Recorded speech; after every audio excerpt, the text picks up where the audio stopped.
ስነ ጽሁፍ ጥበብ እንደሚታወቀው ስሜታችን ደስታችን ሐዘናችን ፍላጎታችን ቁጭታችን የምንገልጽበት ትልቁ መሳሪያ ነው እስካሁን ድረስ ለምሳሌ በህዳሴ ግድብ ዙሪያ ለዘመናት ቁጭታችን ስንገልጽ ነበር ታሪካችን የተቀየረበት የሁላችን አሻራ ያረፈበት የህዳሴ ግድብ አስመርቀን ማንሰራራት የጀመርንበት ጊዜ ላይ እንገኛለን አንድ ስንሆን ተአምር የምንሰራ ህዝቦች ነን ስለዚህ አሁን ያለንበት ደረጃ በሀገር ደረጃ ሀገራችን የመደራደር አቅም ያላት ተጽዕኖ ያላት ወደ ከፍታ እየወጣች ኢትዮጵያ ምን አለች ወደሚባልበት ደረጃ እየወጣን መሆኑን ይሄንን ደግሞ በስነ ጽሁፎቻችን በግጥሞቻችን በጥበቦቻችን በሁሉም ደረጃ ማንሳት ይገባናል ስለዚህ ጽሁፎቻችን የጥበብ ስራዎቻችን እኛን በማሰባሰብ አንድን በማድረግ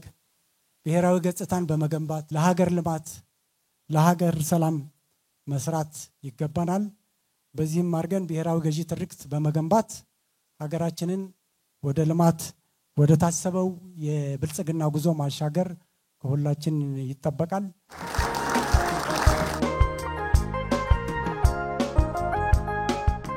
በዛሬው ዕለት በዚህ በተከበረ ርዕስ የድህረ ህዳሴ ጥበብ በሚል በኔ እምነት ወይም በኔ በኩል በስፋት በትልቁ የተቀላቀልኩት ከ6 አመት ጀምሮ ነው የህዳሴ ግድብ ጉዳይን ከፖለቲካ ጋር ብቻ ሲያያይዘው የዛኔ ማለት ነው ከ6 አመት በፊት አይ እኔ ያለሁበት ጣጣ ይብሳል ብሎ ወይ በፖለቲካው ምናምን ቢዚ ይሆናል ነገር ግን ከዛ በኋላ ግን የተገለጸልኝ ነገር ግን ሌላ ነው ሁሌ የጋራ የሆኑ ጉዳዮችንና ከኛ ጋር በቀጥታም አንዳንዴ ደግሞ በተወሰነ ግሩፕ ጋር ብቻ የሚያያዙ ነገሮችን መለየት በጣም ይሄ ወሳኝ ነገር ነው ይሄ በህዳሴው ግድብ ላይ የቅብብሎሽ ሂደት ውስጥ ያየነው ነው ንጉሱ ኃይለ ሥላሴ አሰቡት እንደውም እኔ ወደ ኋላ ወስደዋለሁ ከዛ በፊት ግብጾች የናይልን ጫፍ እንቆጣጠራለን ብለው በ1875 የጉንደትን ቀጥሎ የጉራ ጦርነትን አድርገዋል መጀመሪያ ላይ 2000 ቀጥሎ 20000 ሰው ይዘው ተዋግተውናል አንደኛውን ለምን የናይልን ጫፍ ተቆጣጥረን አናሳርፋቸው ማሉና መጡ በዘመቻ መልኩ ብቻቸውን አይደለም የተለያዩ ሌሎች የአውሮፓ የአሜሪካ የመሳሰሉት ኃይሎች ጋር ተባብረው ያንን ከአጼ ዮሐንስ አራተኛው ጋር ተቀላቅለው የአፋር ሰዎች በተለይ ደናክላ የሚባሉት ሌሎችም የኢትዮጵያ ህብረተሰብ በሙሉ ይህንን ኃይል በጉራና በጉንደት ጦርነት ላይ መክቶ ከዛ ጊዜ ጀምሮ ነው ናይልን የማስከበር ስርዓት በኢትዮጵያኖች እየተረጋገጠ የመጣው በአካል ያልቻሉ ኃይሎች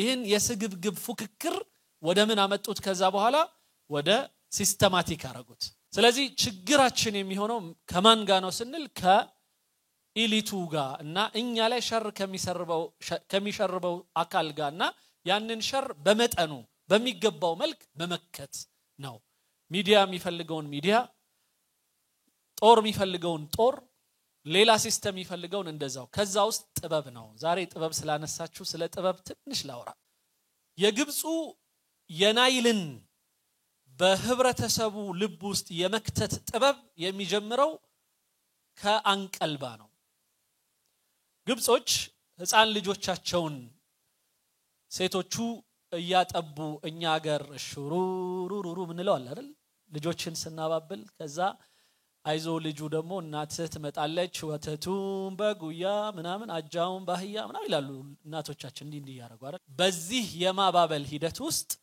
የግብጾቹ ቅላጼ ምንድነው የሚለው ልጄ ሆይ ይሄ የምትጠጣው ከጡቴ የሚወጣልህ ወተት እኔ ናይልን ባልጠጣ ኖሮ አይወጣልህም ነበር ጠጣ ትለዋለች ስለዚህ የናይልን ስምና የናይልን ጣዕም ከእናትየው እየወሰደ ከጡቷ እየተጋተ የናይልን ድምጽ እየሰማ ነው የሚያድገው ህፃኑ ልጅ። እኛ ድሮ በልጅነታችን የዘመርነውን የኢትዮጵያ መዝሙር በፍጹም አንረሳም አይደል? ኢትዮጵያ ኢትዮጵያ ቀደሚ። ልክ ነው። ይሄን አንረሳውም። ይሄ ጥበብ ነው። መዝሙሩን ውስጣችን ከተነዋል። ብዙ ሙዚቃዎቻቸው፣ ብዙ ድራማዎቻቸው፣ ብዙ ፊልሞቻቸው ከናይል ጋር የተሳሰሩ ናቸው። ይህንን ያልኩትን የግብጾቹን ልምድ ከጥበብ አኳያ ትንሿን ኢንሲደንት በደንብ አድርገህ አስፋፍተህ ጥሩ ጥቅም እንዲሰሩ ማድረግ። ጥበብን መጥፎ ባህሪ የሚወስዱ ከሆኑ ነገሮች አጽድተን በጣም እያዝናኑ ብዙ ትርጉም የሚሰጡ ብዙ ቁም ነገር የሚያስጨብጡ የሆኑ ጥበቦችን ማሳየት እንችላለን። ለዚህ መደምደሚያ የማደርገው ከዚህ በኋላ እንዴት እንስራበት ነው ትልቁ ጥያቄ። አሁንም እየተዋደንን ሁሌ ተራርቀን ነው መኖር ያለብን ወይስ እዚህ ውሃ አካባቢ ሰፍረን ሁላችንም የዚህ ውሃ ተጠቃሚ መሆን አለብን? ቱሪዝሙን ማሳደግ አለብን። ስለዚህ ናይል ኢጂፕት ናይል እንዲሆን ያደረገው በናይሉ ላይ በደንብ በመስራታቸው ነው እንጂ ናይሉ ስላላቸው ብቻ አይደለምና ያንን ስራ አድቫንስ አድርገን የበለጠ ምን ሰራበት ሁኔታ እንዲፈጠር እመኛለሁኝ። እንኳን ደስ አላችሁ።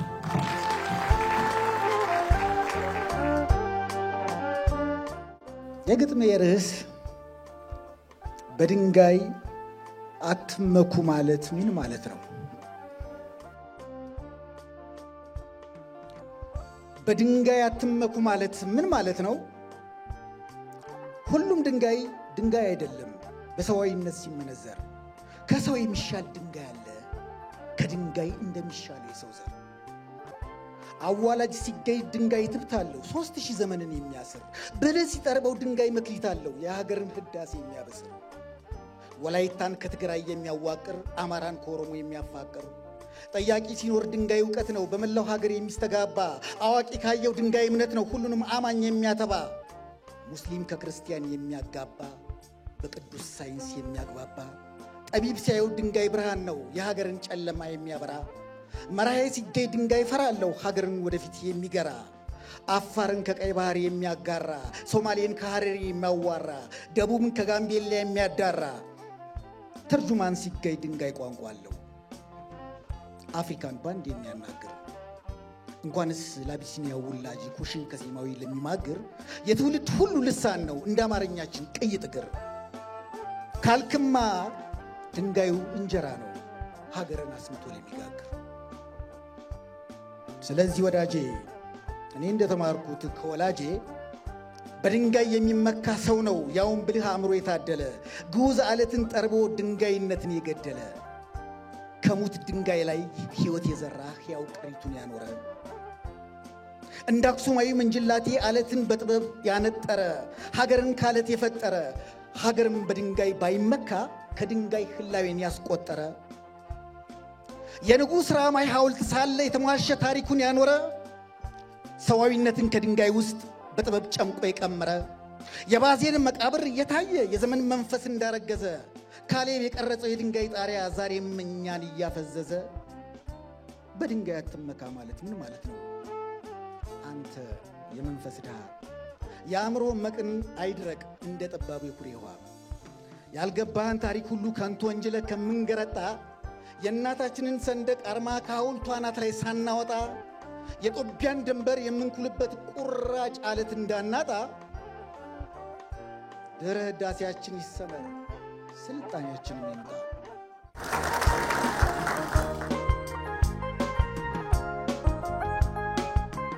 በዓለም ትልልቅ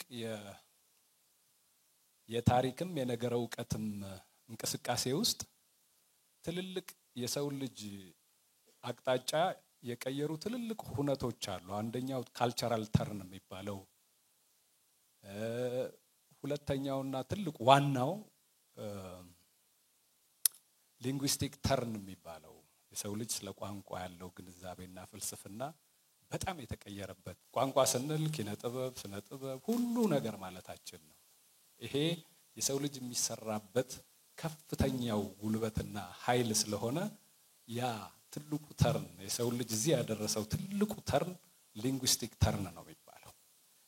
ለኛ ለኢትዮጵያውያን በኢትዮጵያውያን ኮንቴክስት ትልቁ ተርን የሚመስለኝ የህዳሴ ግድብ መጠናቀቅ እና የድረ ህዳሴ ጥበብ የሚል መሪ ቃል ይዞ እዚህ መቆም ይመስለኛል። ለኢትዮጵያ ትልቁ ተርን የህዳሴ ግድብ መገንባት ነው። ከዛ በኋላ ተከታትለው ብዙ ያገኘናቸው የዲፕሎማሲ የመሰረተ ልማት የተለያዩ ድሎች አሉ። ዋናው ግን ተርኑና አንከሩ ህዳሴ ይመስለኛል እና ድህረ ህዳሴ ጥበብ ቶታሊ ብዙ ነገር የሚለውጥ የጥበብ ዘርፉን ሙያተኞች የሚፈትን ኢራ ላይ ያለን ይመስለኛል። ከረንትሊም እንግዲህ ባለፈው የለውጥ ዘመን እኔ ይሄ የጥበብ ዘርፍ በጣም እድለኛ የሆነበት ዘመን ነው የሚመስለኝ። አንደኛው እድለኝነቱ ሮሮውንና ቃናውን ድምጹን ወደ ድረ ህዳሴ ዲስኮርስ ሀቲት የመቀየር ኃላፊነት ይጥልበታል። ሁለተኛው የጥበብ የመከወኛ ስፍራዎች መሰረተ ልማቶች በሚያስደነግጥ ሁኔታ ከገጠር እስከ ከተማ እያጥለቀለቁ ነው።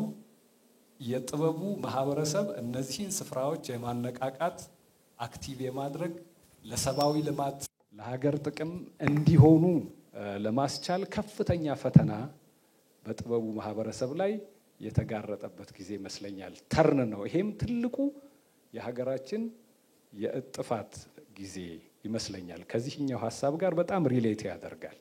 ጥበብና ባህል ስፍራ አለው፣ በጣም ሰፊ ስፍራ አለው። ስለዚህ የጥበቡ ማህበረሰብ ፕላትፎርሙ የሚናገርበት፣ አገር የሚመራበት፣ ማህበረሰብ የሚያገለግልበት፣ ለብሔራዊ ጥቅም ድምጹን የሚያሰማበት ፕላትፎርም እየበዛ ነው። ስለዚህ ጥበቡ ማህበረሰብ ከፍተኛ ዝግጅትና በስልት ዘርፉን የመምራት ኃላፊነት ተጥሎበታል ማለት ነው። የኪነ ጥበብ ማህበረሰቡ ይሄንን ትልቅ ሁሉ አቀፍ ተርን መሰረት አድርጎ ጠንክሮ መስራት ይኖርበታል። አንዱ ተርኑን ከሚያሳዩ ጉዳዮች መካከል ይሄም መድረክ ነው።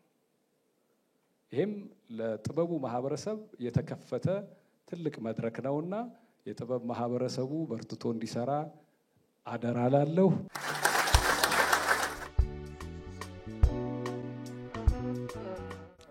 ደስ በሚል ንጋት በምታምር ፀሐይ በለመለመው መስክ ጥርት ባለ ሰማይ ያውም በጠዋቱ ያውም መስከረም ላይ እንለያይ ስትል መሃል አናቴ ላይ መብረቅ የወደቀ የጉልበቴ ሎሚ ውሃው የደረቀ የአካሌ ስርዓት የተስተጓጎለ ሰልፍ የሌለው ደም ስር መሪው የጎደለ ልቤ ደም መርጨቱ ያመመው የዛለ ምቱ ዓመት የሚያህል የተንዘላዘለ ይመስል ነበረ። እንለያይ ስትል አይኔ ከእምባዬ ጋር መሬት የወደቀ እምባዬ እንደ ሸክላ ተሰብሮ የደቀቀ ሰማይ የተናደ ምድር የሰጠመች ዓለም ባንድ ጉዳይ የተበጠበጠች ባንዴ ብን ብሎ ዘር አሰብ የጠፋ እግዜር ባንድ ጉዳይ አዝኖ የተከፋ ይመስል ነበረ። አይሆንም አንለያይም አንተ ውስጥ ሲሞቱ መነሳት እንዳለ አንተ ውስጥ ሲነቁ እንቅልፍ እንደሌለ በፍካትህ መሃል መጠውለግ የሚባል አንዳች ነገር የለም። ካንተ ጋር ሲቆዩ ካንተ ጋር ሲኖሩ 9 አይደለችም 1000 ናት ዓለም። የነሐሴ ዝናም በጭራሽ አይበርድም የግንቦቷ ፀሐይ አናት አታነድም። ይጨልማል እንጂ እንዲያው ለስርዓቱ አያደናቅፍም ገራም ነው መሬቱ። ሀገረ ሰላም ነው ሀገረ ፍቅር ነው የመጠሪያ ስሙ ሚስጥረ ህላዌው አንተነህ ትርጉሙ። ሲያልፍልን ክረምቱ ሲጠራልን ሰማይ ለምን እንለያይ እንኑር አንድ ላይ።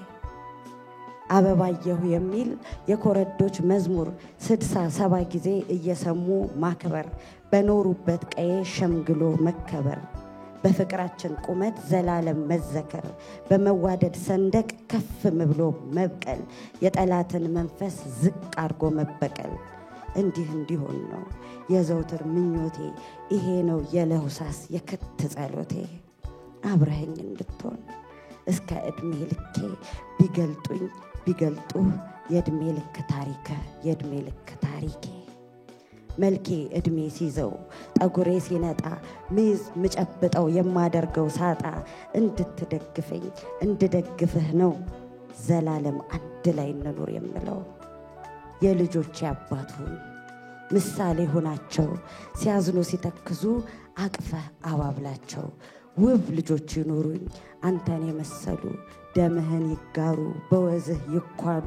ካንተ በፊት ወንዶች ከኔ በፊት ሴቶች እንዳልተፈጠሩ አይኖችህ ከአይኖቼ እንባ ስር ይኑሩ። አይክበድህ ክረምት አይጭነቅህ በጋው ተወው ታሪክ ይሁን ይለፍና እናውቀው። ግድ የለህም ስልህ ይህን ክፉ ጊዜ ታገስ እንለፈው።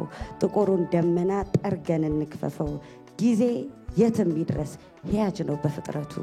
ደግፈነው እንቁም አይፍረስ ቤቱ። ንፋሱ ከቆመ ደመና በራሱ አይንቀሳቀስም። በመውደድ በፍቅር የደገፏትን ቤት ጭራሽ አያፈርስም።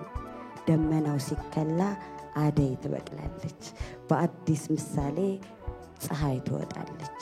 ግድ የለህም ስልህ ለምን እንለያይ እንኑር አንድ ላይ።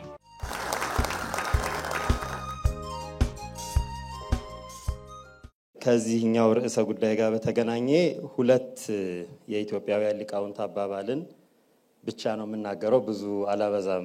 አንደኛው በጣም የታወቀው አባባል ነው። አንድ ሂደት ሲጠናቀቅ የሌላ ሂደት መጀመሪያ ነው ይላሉ የኢትዮጵያ ሊቃውንት። ድህረ ህዳሴ የምናስበው ነገር በኔ ግምት አንድ ጉዳይ ጨርሰናል፣ በዚያ የምንዝናናበት ብቻ ሳይሆን እሱ እንደተጠበቀ ሆኖ ለሌላ ትልቅ ነገር ለሌላ በጣም ትላልቅ ለሆኑ ነገሮች መጀመሪያ ነው። ይሄንን ሲያብራሩ እቺኛዋን ጨርሼ ወደ ሁለተኛው ሄዳለሁ።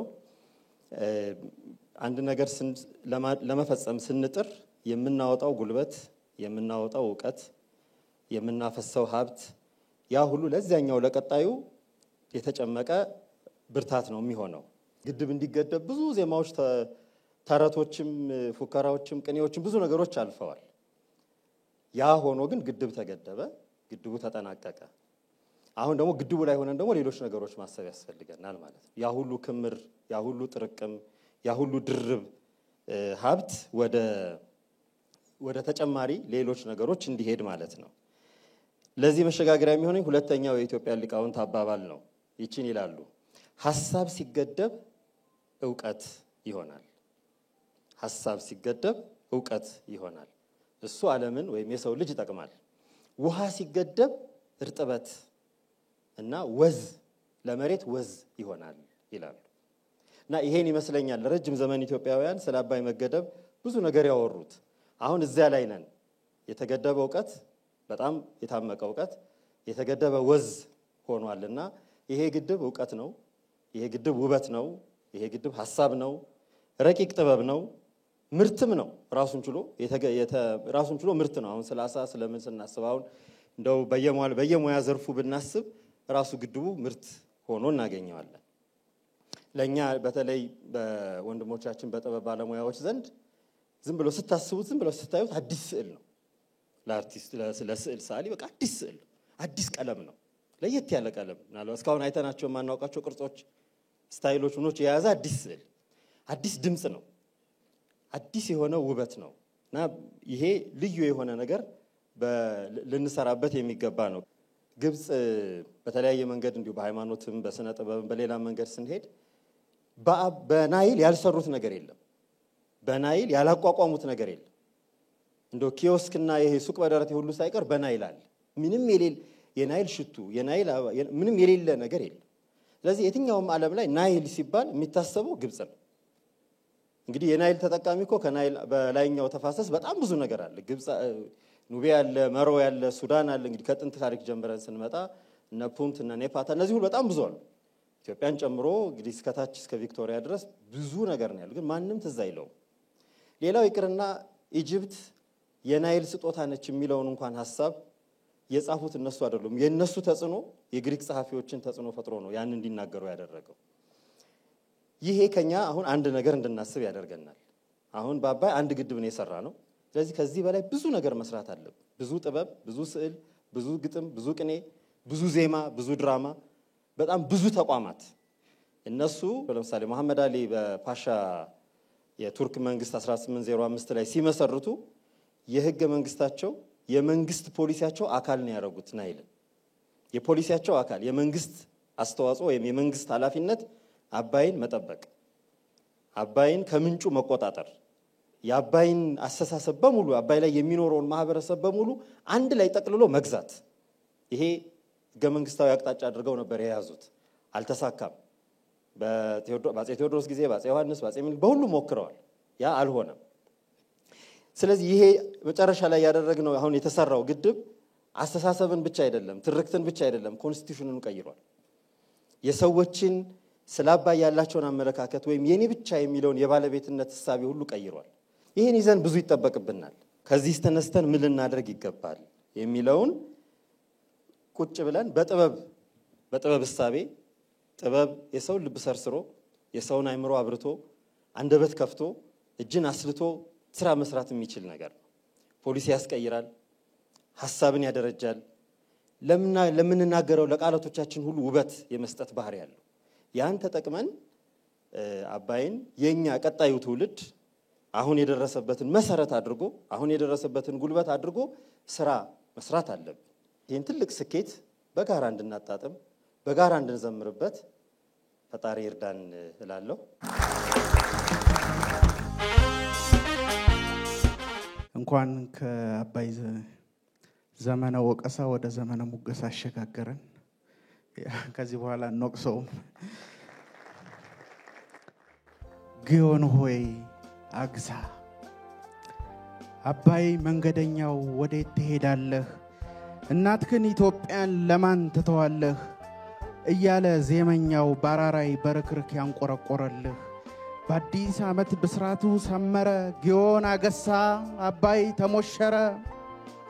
የተባረከ ወንዝ ስሙ የገነነ በማይዝሉ ክንዶች እራት መብራት ሆነ። ግዮን ሆይ አግሳ እንደ ጥቁር አንበሳ፣ እንደ እንግጫ ደንፋ ፈንድቅ እንደንቦሳ። እንጉርጉሮ አበቃ መርገምህ ተነሳ። ለእልፍ ዘመናት ስንት ሐሳብ ተነሳ፣ ስንቱ ተረቀቀ። ለ14 ክረምት ስንት ወገን ወደቀ፣ ስንት ላብ ፈሰሰ፣ ስንቱ ሀብት አለቀ። ስንት አየን መከራ ሰማን እንጉርጉሮ፣ ሐሩር ከባዕድ ፊት ጠበሰን ተጣምሮ።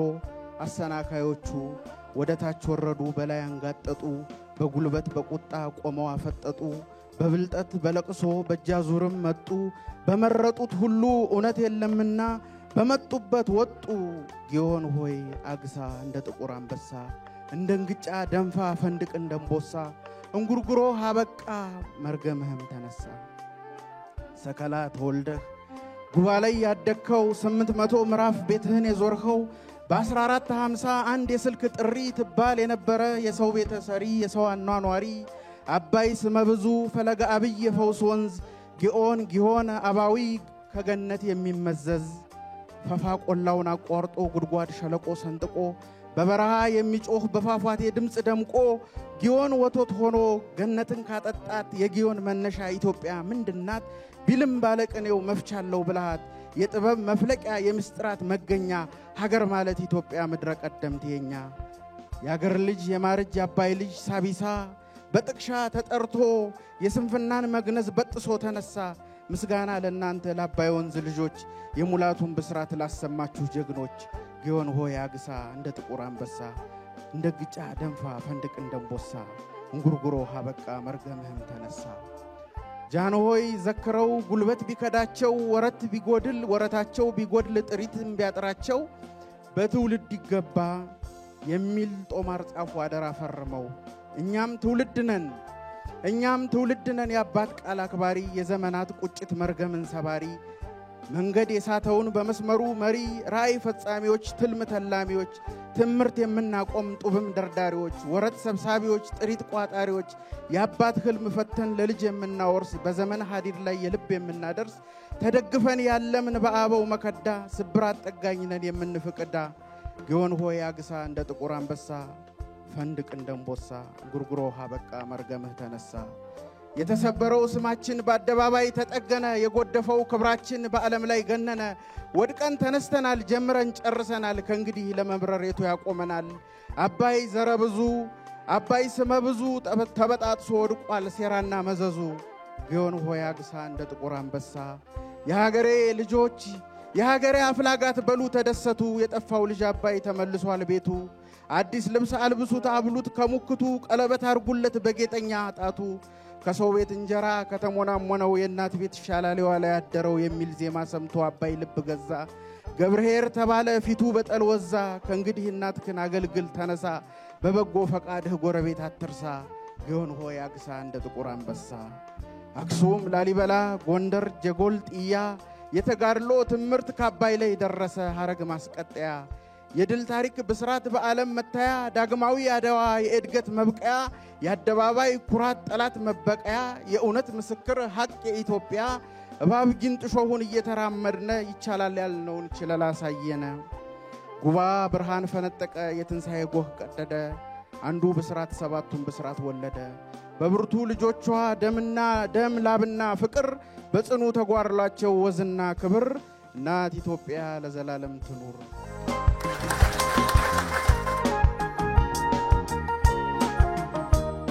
አባይ መገደቡ ለኛ የሚሰጠን አንድምታ ምንድነው ከኛ ምንስ ይጠበቃል የሚሉትን ነገሮች የተወሰነ ለማንሳት ነው ኢንሻአላህ አባይ ለዘመናት ሲወቀስ ቆይቷል በርግጥ አባይ መወቀስ ነበረበት ወይ ጥያቄ አለኝ ያው ነው መወቀስ የነበረብን ብዬ ስለማስብ ነው ምናልባት ከዚህ በኋላ በአባይ ዙሪያ እንኮለኮል ይሆናል እላለሁ በአባይ ዙሪያ በርካታ ልማቶች ይሰራሉ ሎጂዎች ይገነባሉ እጅግ በጣም የሚያምር የቱሪስት መስህብ ይሆናል ያ ማለት አባይ ፊታችን ስናዞርለት እሱም አቅፎ ይዘናል ማለት ነው አንድምታው በጣም ብዙ ነው ዋናዎቹ ግን ሁለት ናቸው ለኔ አንደኛ የመቻል ስሜት ነው እንደ ኢትዮጵያውያን አንድ ከሆን እንችላለን አንድ ህዝብ ትልቅ ሊሆን የሚችለው የሚግባባበት የጋራ ፕሮጀክት ኖሮት ለዛ ፕሮጀክት በጋራ ከሰራና ስኬቱ ላይ እኩል ካጨበጨበ ነው ስኬቱ የሁላችንም ነው ልፋቱ የሁላችንም ነበር ሌላም እንዲህ አይነት በአስሮች በመቶዎች የሚቆጠሩ ሜጋ ፕሮጀክቶችን እውን ማድረግ እንደምንችል ለራሳችን የምንነግርበት ነው ማለት ነው ሁለተኛ የፍትህን ጥሩነት ያጣጣምንበት ነው አምላክ አላህ ኢትዮጵያን ከላይ አድርጎ ሌሎችን ከታች አድርጎ አባይ ከኛ ጀምሮ ወደ ታች እንዲፈሳ አድርጎ ፈጥሮታል ምናልባት አረ ብቻችሁን ተጠቀማችሁ ልቀቁልን ተብለን መወቀስ የነበረብን ህዝቦች ብቻቸውን ሲጠቀሙ የነበሩ ሰዎች ኖ መጠቀም የለባችሁም ሲሉን እጅግ የተዛባ ፍትህ ለአመታት ዘልቆ ነበር ያ ተቀየረ ሳንጠቀም መኖራችን ፎር ግራንትድ እንዲወሰድ አድርጎታል ታች አካባቢ እኛ የመጠቀም መብት የሌለን እስኪመስል ድረስ ይህን ያክል ዘመናት ፍትህ ተዛብቶ ቆየ ዛሬ ፍትህ የታየበት የኛ መጠቀም ሌሎችን የማይጎዳበት እንደውም የተሻለ ኢኮኖሚክ ኢንተግሬሽን መፍጠር የሚያስችል አየር የተፈጠረበት ሁኔታ መሆን ፍትህን ያጣጣምንበት ዘመን ላይ እንገኛለን እላለሁ ይህ ሆኖ ያለ ከኛ ምን ይጠበቃል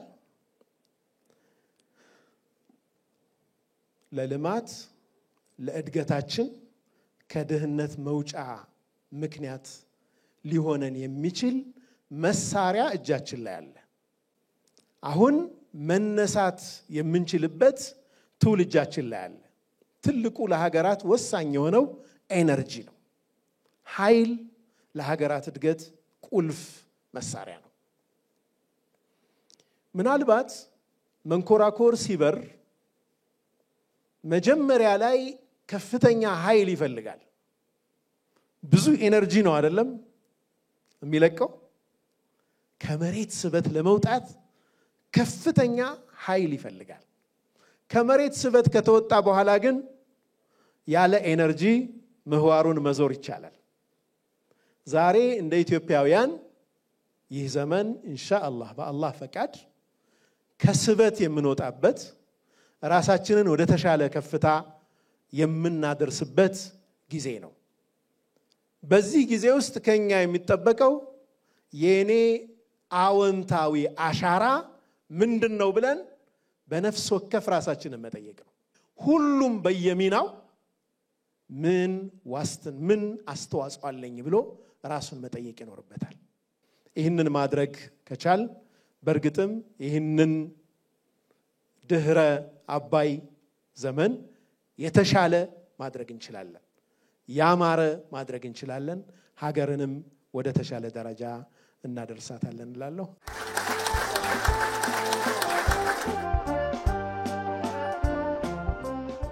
ጽሁፌ መስከረም ይዘክራል።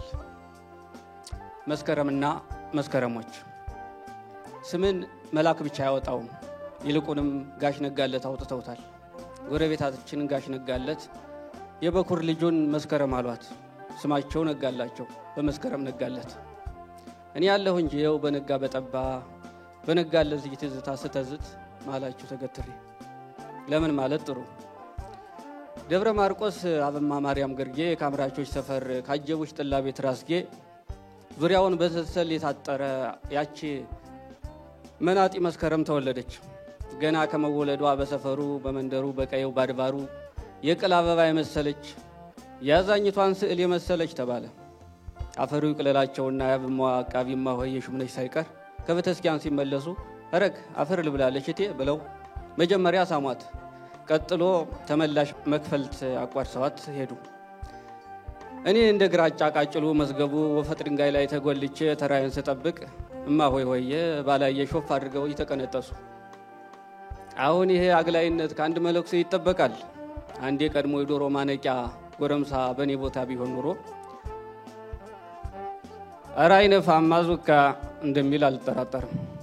ብቻ የሰፈሩ ሰው ሁሉ መስከረም ለጋሽ ነጋለት ሳይሆን ለመላው ያብማ አጥቢያ የነጋለት አስመሰለው። መስከረምን ሳስብ የምጽናናው በጋሽ ስንሻው ልጅ ባትንኩኝ ነው። ጋሽ ስንሻው ምን እንደነካቸው እንጃ 9 ልጆቹን አከታትለው ወልደው ለ10ኛ ጊዜ ሲሞክሩ ወንድ ልጅ ከነቃጭሉ ዱብ አደረጉ። ታዲያ ስሙን ማን ቢሉ ጥሩ ነው? አትንኩኝ። መቼም 9 ሴቶች ወልዶ አትንኩኝ ማለት ይከብዳል። በሴቶች የመከበብ ሚስጥር የምናውቀው እኔና ጠቢው ሰለሞን ነን እንዳለው አንድ ታዋቂ ደራሲ በገጸ ባህሪው። አትንኩኝ ማንም ሳይነካው በሴቶች ተከቦ አደገ። ባለ ቡራቡሬ ጸጉሩ ጋሽ ስንሻው ጋሽ ጀቡሽ ጠላ ቤት ብቻሪ መጨበጥ ይወዳሉ። አንድ ቀን በሞቅታ ሲመለሱ ጭቃስና ቦካ አገኙን። እኔና አትንኩትን። አንተ ሐምሌ ፊት እዚህ ምን ትሰራለህ ብለው በጨንገር ብለው አባረሩት። አንተ ጳጉሜ ፊት ይሉኛል ብዬ ስጠብቅ ገርመመውኝ አለፉ።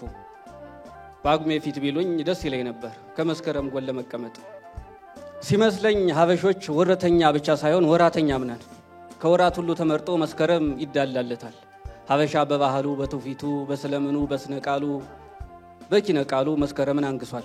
በአንድ ወቅት 12ቱም ወራት ተሰባስበው በመስከረም ዝና ቀኑና ርድብን አሉና የዘመነ መባቻነቱን ለመቀየር ለምክክር ቦታና ጊዜ ሲመርጡ መስከረም ላይ እንገናኝ ተባባሉ ይባላል። ወደዱም ጠሉም መስከረም ያው መስከረም ነው። ሀገሬውስ ቢሆን ለቆንጆ ልጅ ስም ሲያወጣ መስከረም እንጂ በሌላ ወር ሰይሞ ያውቃል? አያውቅም። ማን ያውቃል? በ11ኛው ሺህ ወይዘሮ ጥቅምት፣ ወይዘሮ ነሐሴ፣ ወይዘሪት ሚያዝያ፣ ወይዘሩት ግንቦት የሚሉ ወይዛይዝርቶች ሊመጡ ይችላሉ። መስከረም ለሰው ልጅ ብቻ ሳይሆን ለከብቶችም ልዩ ወቅት ነው። ደርፍ ያነሳሉ፣ ይፈላለጋሉ እንደማለት ነው። ባለቅኔው ጸጋዬ ገብረመድኅን በቴቴ ዱብራ ኦሮሞ ስንኞች ውስጥ የቴቴሽ ላሞች አጋቱ፣ በሮቻችን አጓሩ፣ ኮርማዎቻችን ነቁ፣ ጊደሮቻችን ለጥቃት ለይዞታ ለክብደት በቆ ሲል መስከረምን ያስታውሰኛል። መስከረም ለአዋፋት ልዩ ስለመሆኑ የመስቀል ወፍ ምስክር ናት። የመስከረም አፍላጋት ጥሩይ ናቸው። ምድር ሐመልመላዊ ነች። አዝርትም ያሽታሉ።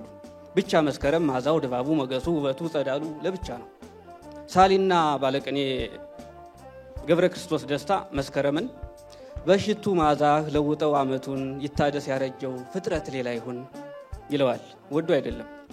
ኢትዮጵያ ነኝ በመስከረም እንዲሉ የኢትዮጵያ መስከረም ውበቱ ቀለሟ ትምርቷ የባህር ሐሳቧ መባቻ ይመስላል። ከወራ መስከረም ወደ መስከረም ነጋለት እስቲ ልመለስ። ከመስከረም ነጋለት አንድ ሰፈር አደግነ። በተመሳሳይ አርጩሜ ላይ ተኮልኩለን ፊደል ቆጠርነ። በሰንበቴው በጽጌው በማህበሩ በሰርጉ በመስኩ አብረን ወረቅነ ተጫወትነ ተዋደርነ። ለመስከረም መስዋዕትነት ከፍያለሁ። ከመስዋዕትነቶች አንዱ የክፍል ሰምጠሪያችን መስከረም ነጋለት ሲል አቤት በማለት የተገረፉት ግርፋት ነው። መስከረም እንደ መስከረም ሸጋ ጉብል ነበረች። መስከረም እንደ መስከረም ናት። መስከረም ርስ አክራሞት መቅድማ ወራህ የመጸው መባቻ እንደሚባለው ልጅቷ መስከረምም ርሰ ቆነጃጅት የውበት አዱኛ የሴት ማኛ ብትባል ማጋነን አይሆንም። የመስከረም ነጋለትን መልክና ልክ ለመግለጽ በእውነቱ መክሊት ይጠይቃል። በአንድ ወቅት የኢትዮጵያ ዜና አገልግሎት ኃላፊ የነበረው ታላቁ ደራሲና ጋዜጠኛ ባሉ ግርማ የተወለደው በመስከረም ነው። መስከረም ሁለት ዙፋን ላይ የተቆናጠጠው አብዮት የበላው የመስከረሙ ፍሬ ደራሲው ሴት ልጁን መስከረም ብሏታል። ይህ ይገርማል እንዴ! ደራሲው በተሰኘው ድርሰቱ ገድለ መስከረምን በምጥንና ኩርሽም ቃላት እንዲህ ፈትተዋል። መስከረም ጠባ፣ የመስከረም ጮራ እንቁጣጣሽ ተግ አለች። ልጃገረዶች ሳዱላቸውን አሳመሩ፣ አደስ ተቀቡ፣ እንሶስላ ሞቁ፣ ወንዝ ወረዱ፣ ቄጤማ ለቀሙ። ወንዙም እየጠራ ኩል እየመሰለ ሰማዩ፣ ሜዳው ጋራው ሸንተረሩ ወርቃማው ያደይ አበባ ካባ ለበሰ። ደመራ ተደመረ፣ ተቀጣጠለ ችቦ፣ እዮሃ አበባዬ መስከረም ጠባዬ ተባለ እያለ ይቀጥላል። ወርሃ መስከረም በየዓመቱ ይጠባል። የኔዋ መስከረም ግን ድሮ ጠብሳ ቀረች። ለምን ቢሉ አሁንም ጥሩ። ጋሽ ነጋለት በዘጠናዎቹ መባቻ በኢትዮ ኤርትራ ጦርነት ዘመን በቡሬ ግንባር አሰብ ዘመቱ። መስከረም እናቷን ተከተላ አባቷን ለመጠየቅ ወደ አሰብ አመራች። ይኸው እስካሁን መስከረምና ወላጆቿን የበላቸው ጅብ አልጮኸለ።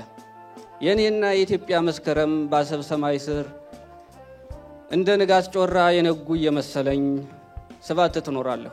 በእውነት መስከረማችን አይንሳል። ይቆየን።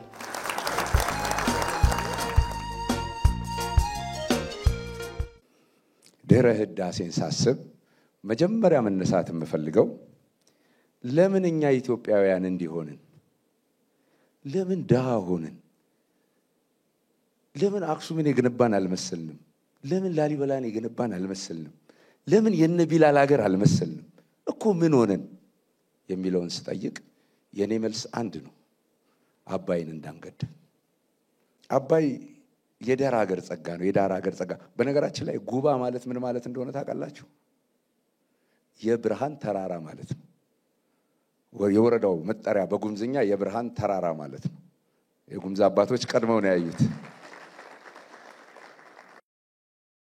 ያ ጠረፍ ሀገር ነው እና ኢትዮጵያ እንደምታውቋት ለዘላለም የኖር ነው። ሰዎች ከጠረፍ ወደ መሃል እየመጡ ነው። አሁን ጉባ ጠረፍ አይደለም። የኛ ብቻ ሳይሆን የአፍሪካውያን ጉዳይ ዋና ከተማ ሆነ ማለት ነው። ኢትዮጵያ አለኝም የለኝም የምትለውን ገንዘብ አፍሳ አፍሪካውያን ቀና ያሉበትን ትልቅ ሐሳብ ተግብራ አሳይታለች። ወደ ጥበብ ስንመጣ አያሌ ጸሐፍት የአባይን ምንጭ ፍለጋ ላለፉት 1000 ዓመታት በእግራቸው መጥተዋል። ከዛ የሚቀድሙት ደግሞ ግሪካውያኑ ሳይመጡ በሐሳብ መጥተዋል። ምን ፍለጋ? የአባይን ምንጭ ፍለጋ። እርግጠኛው ነኝ ነው የምነግራችሁ። ከዚህ በኋላ ወደ ኢትዮጵያ የሚመጡ ተጓዦች፣ ወደ ኢትዮጵያ የሚመጡ አሳሾች የአባይ ግድብን ፍለጋ ነው የሚመጡት እንጂ የአባይ ምንጭ ፍለጋ የሚባለውን ታሪክ በእኛ እድሜ እኛ ያያየን ተቀይሯል። የሚቀጥለው ትውልድ የሚያነበው እኛ ግድቡን እንዴት እንደገነባን፣ ግድቡ ምን እንደሚመስል፣ ግድቡ የቱ ጋር እንዳለን የሚሆነው። ድህረ ህዳሴ ይዞልን መጣ ብዬ ከማስበው ነገር አንዱ የመረዳት አቅማችንን ከፍ አድርጎልናል። ከእንቅልፍ የሚቀሰቅስ አንዳች ኃይል ይዞ ይመጣል ብዬ አስባለሁ። አሁን አባይ ወደ ንጋት ሲገባ ጠላ መስሎ ነው፣ አይታችሁታል። ከንጋት ሲወጣስ ወተት መስሎ ነው። ከዚህ በኋላ ሚዲያዎች፣ ከዚህ በኋላ እኛ፣ ከዚህ በኋላ በግለሰብ ደረጃ አባይ ወደ ንጋት ሲገባ ወተት መስሎ እንዲገባ መስራት ይኖርብናል። አንደኛው ጉዳይ ይሄ ነው። ሁለተኛው ጉዳይ በውሃ ላይ ስለመሰልጠን ያለንን ግንዛቤ ከፍ አድርጎታል። ይሄ የምናየው ትልቅ ስኬት እኛና ውሃ መካከል አዲስ ዝምድና ይፈጥራል የሚል እምነት አለኝ እኔ የተፈጥሮ ሰው ስለሆንኩ። ስለዚህ በውሃ ላይ ከሰለጠንን ትልቅ ነገር ይዘን እንመጣለን። በመጨረሻም ወደ ጥበቡ ስንሄድ አንዱ የሚያስፈልገን ነገር እኛ ፈተና የሆነብን መጠርጠር ነው አይደል? ፈረንጆች ይመጡና ላሊበላ ሲደርሱ አልሰሩትም ይሉናል። አክሱም ሲደርሱ አልሰሩትም ይሉናል። የቀደመ የአባቶቻችንን ታሪክ ስንነግራቸው የተሳሳተ የኮረጅን ከሆነ ቦታ ያመጣን ይመስላቸዋል። አሁን በጣም መጠንቀቅ ያለብን ይሄንን እኛ እያየን እኛ ቆመን እኛ እየተሳተፍን እኛን የሰራን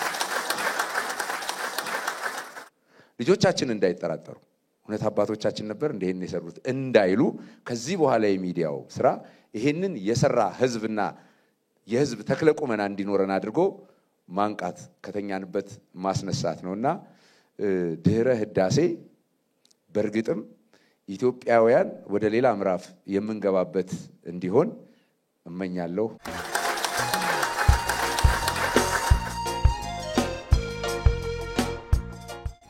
እሰይ ኢትዮጵያዬ በከፍታ ታየሽ፣ በአዲስ መልክ ተገለጥሽ፣ የአፍሪካ ገጽ ተምሳሌት ሆንሽ፣ ታሪክ ቀያሪ ታሪክ ቀያሽ። እሰይ ሀገሬ መስከረም ሆነልሽ፣ ችግር ጭጋጉ ተገለጠልሽ፣ ክረምቱ አልፎ ብራ ሆነልሽ። መሪሽ የሰላም ፊት አውራሪ፣ ስመገናና ፍቅር ዘማሪ፣ አብይ ምሳሌ የጀግንነት ብስራት ነጋሪ፣ ቀዳሚ ከፊት አሸናፊ ከትልሙ ደራሽ፣ ቆራጥ ልበ ሙሉ ለነፍሱ ማይሳሳ፣ ክንደ ብርቱ ጥቁር አንበሳ። ሰፍኖ ዙሪያሽ ሰላም ጸዳሉ፣ ገብቶ ቤትሽ በረከት ባምሳሉ፣ በሽበሽ አዝመራው ጎተራው ሙሉ፣ አይክፋው ፍጥረት እምባው ይታበስ፣ አይራበው ልጅሽ ጠግቦ አንጀቱ ይድረስ። ሰላም ሰፍኖ አንድ ይሁን ሀገሩ፣ ፍቅር ቅኝት ይሁን መግባባት መዝሙሩ፣ የፍቅር የአንድነት አብነት ማሳያ፣ ድምር ውጤት እንሁን አንድ ሀገር ኢትዮጵያ። ልማት ቋንቋ ሆኖት ለስራ ተግባብቶ፣ ካለው ላይ ለሌለው ቀን ማለፊያ አጋርቶ፣ አንዱ ጎንበስ ሲል የበረታ ቃንቶ፣ ትውልድሽ ከፍ ይበል ሰላሙን አጽንቶ። ሰላም ፍቅር ከላይ ዘንቦ፣ መከራ ችግርሽ ሙሉ ታጥቦ፣ ጸርቶ ይኑር ሰውና ምድሩ፣ በኢትዮጵያዊነት ቅኝት ይደርደር ክራሩ፣ የህብረት ዜማው ይድመቅ መዝሙሩ። አበባ ይልበስ ሰውና ምድርሽ፣ ፍክትክት ይበል ገጽሽ፣ ጸጋ ውበትሽ ደምቆ ይታይ፣ የናቀሽ ይገረም ኢትዮጵያ ከፍ በይ።